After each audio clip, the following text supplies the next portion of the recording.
Hey, me and my wife were recently talking. As we were driving down the South Expressway, we noticed that the yellow lights at the intersections that had red light cameras seemed to be significantly shorter than the red lights at the intersections without red light cameras. We were wondering if possibly they were doing this so they could increase profits and tickets. Here's our findings. Let me know what you think.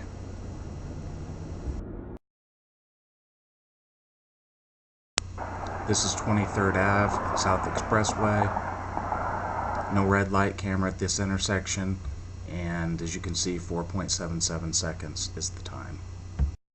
That was 23rd Ave, South Expressway. No red light camera.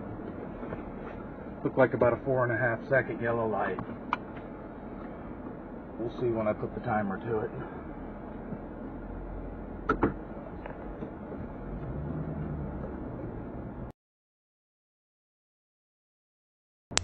This is 29th Ave and South Expressway. No red light camera at this intersection. Just under 4.5 seconds was the time.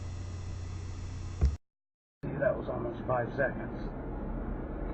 But once again, we'll put a timer to it.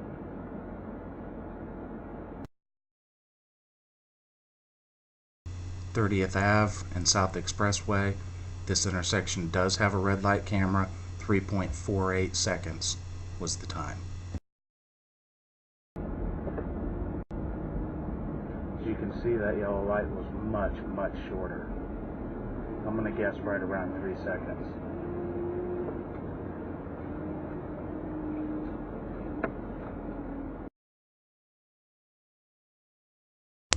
This light is 32nd Ave and South Expressway. Does have a red light camera, and as you can see, 3.52 seconds was the time on the yellow. Again, looked like about 3 seconds. We'll put a timer on it and see what happens.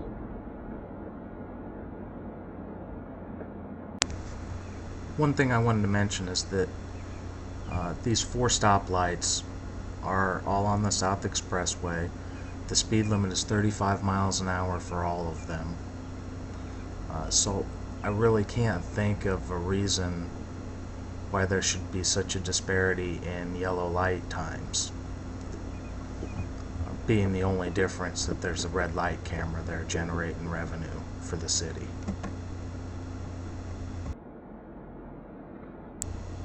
Some people may say that these cameras are helping keep the community safe. I would beg to differ if it's shortened yellow light times are causing people to slam on their brakes and possibly cause more rear-end accidents. I wonder if there's any evidence to support my theory. Could they also be causing accidents? It depends on what data you believe. A federal study showed that while the cameras prevented T-bone accidents where cars collide in the middle of the intersection, these cameras may have actually caused a spike in rear-end accidents. A car hitting the brakes to avoid getting a ticket, causing those behind to rear-end them. And some argue that these red light cameras don't improve safety at all. Take the city of Los Angeles, population about 3 times the size of Phoenix. It's considering getting rid of these cameras, while Phoenix is considering adding even more. New numbers show accidents are down 16% at Houston intersections where red light cameras went dark 5 months ago. And joining us live this morning to talk more about this are Houston Police Officers Union's Ray Hunt and also red light camera opponent Michael Kubosh. Mr. Kubosh, starting with you, you have to feel a little vindicated whenever you hear numbers like this. Well, absolutely. The Houston Chronicle was greatly in favor of the cameras, and now that they're down and the numbers are coming back in, they're agreeing with us. And this is what we said from the beginning: these red light cameras are dangerous, they cause accidents, and we're so glad for the good report. AAA in New York found that the yellow lights at some of those intersections are shorter, giving drivers less time before the light turns red. Let's welcome Robert Sinclair. He's a manager at AAA in New York. Robert, did something make you all suspicious about this? Well, in a program that's supposed to be about safety, if the yellow lights aren't timed properly, it becomes less about safety and more about revenue enhancement. Drivers should be given sufficient time to make that go, no-go decision when the light turns yellow, so that they can make it through the intersection based on whatever's the prevailing rate of speed might be at a particular intersection. Well, if shortening the yellow lights makes us less safe, I wonder why they're doing it. It appears it's a move designed to create more citations. Not correct. Not correct. FDOT's traffic operations engineer Mark Wilson says his agency would have no motivation to try and trap motorists. But the state of Florida nets $83 on every $158 citation. The rest is split between cities, counties, and the camera company. Last year, red light cameras in Florida generated more than $100 million in revenue, half of it from those shorter yellow lights. We are not telling them that they have to shorten the yellow lights. We have not said that. But we produced the emails from an FDOT engineer to Pasco County officials mandating any 4.5-second yellows are changed to 4.3 seconds. Those are minimums. And so some of them, the engineer said, well, it's got to be that exact number. That's not true. It has to be at least that number. While it may be a minimum, I mean, you have an FDOT employee telling municipalities here to shorten their yellow lights.